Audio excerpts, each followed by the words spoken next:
Saudara-saudari yang terkasih, jumpa lagi dalam Pelita Hati hari ini, Selasa 8 Februari 2022, hari biasa dalam pekan biasa yang kelima.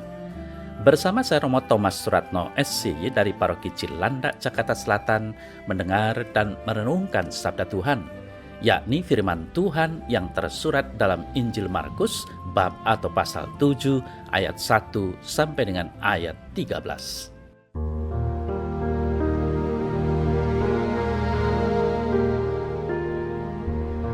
Pada suatu kali, serombongan orang Farisi dan beberapa ahli Taurat dari Yerusalem datang menemui Yesus.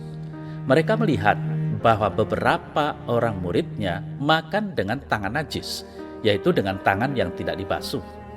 Sebab orang-orang Farisi seperti orang-orang Yahudi lainnya tidak makan kalau tidak melakukan pembasuhan tangan lebih dulu, karena mereka berpegang pada adat istiadat nenek moyang mereka. Dan kalau pulang dari pasar, mereka juga tidak makan kalau tidak lebih dulu membersihkan dirinya. Banyak warisan lain lagi yang mereka pegang, umpamanya hal mencuci cawan, kendi, dan perkakas-perkakas tembaga.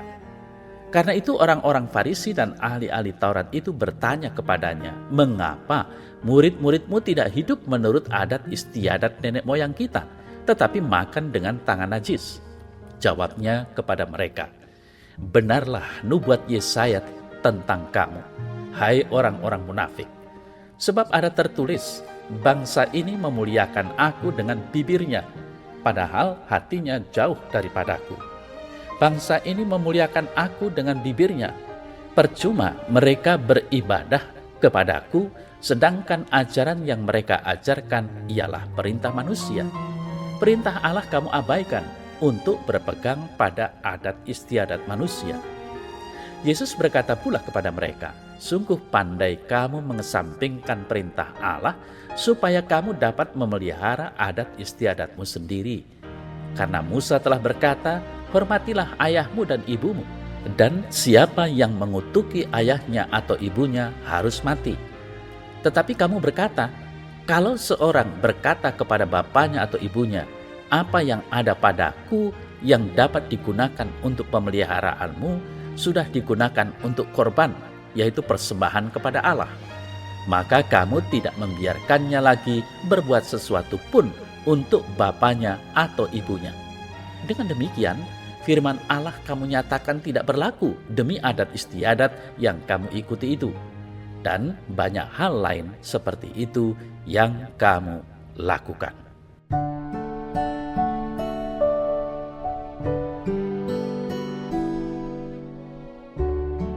Saudara-saudari yang terkasih, sejak bangun tidur hingga tidur lagi, kita mempunyai banyak sekali kesibukan.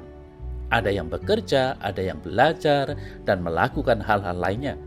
Hampir seluruh hari kita habiskan untuk menjalani rutinitas harian kita. Memang demikianlah manusia. Rutinitas dan aktivitas itulah yang menjadikan kita sungguh-sungguh manusia. Namun terkadang, karena kesibukan-kesibukan kita itu, tak jarang kita melupakan hal-hal lain. Tidak jarang kita menomorsekiankan hal-hal lain, termasuk relasi atau hubungan kita dengan Tuhan. Kita seringkali melihat kehidupan doa dan kedekatan kita dengan Tuhan hanya sebagai sebuah rutinitas saja. Kita tidak pernah benar-benar memiliki relasi yang intim dengan Tuhan.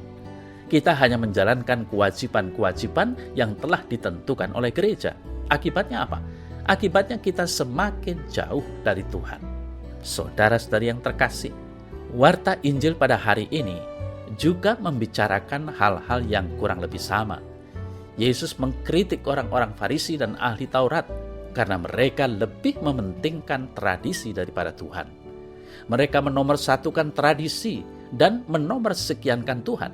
Tuhan Yesus tidak setuju dengan sikap itu, yakni sikap yang menomorsekiankan Tuhan. Karenanya Tuhan mengecam dan menegur mereka. Teguran yang keras ini kiranya berlaku juga bagi kita yang terkadang menempatkan Tuhan ke nomor yang sekian. Karena itu, hendaklah kita berubah dan bertobat. Kita harus merubah hidup kita dan kembali mengarahkan hidup kita kepada Tuhan. Bagaimana caranya? kita dapat melakukannya dengan cara yang sederhana, yaitu dengan cara mengajak Tuhan dalam segala aktivitas kita.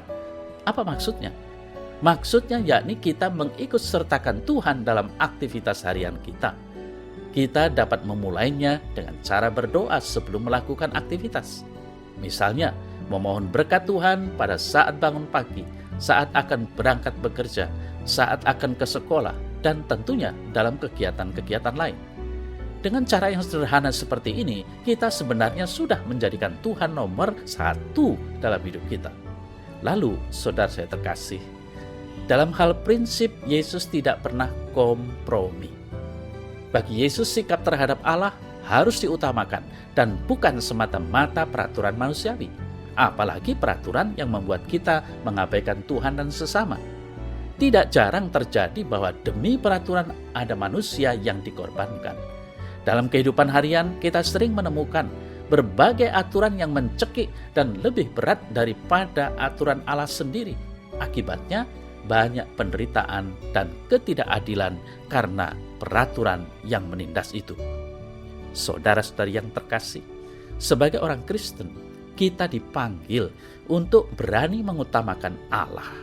Ada banyak kesempatan yang bisa digunakan untuk berbuat kasih Allah. Dan kita harus berani melawan arus dunia yang selalu berlawanan dengan arus kasih Allah itu. Kita tidak perlu takut jika ada aturan yang menghalangi kasih Allah. Inilah saatnya bagi kita untuk menyebarkan dan mewujudkan perintah Allah, yakni membagi kasih ilahi yang kita miliki kepada orang lain.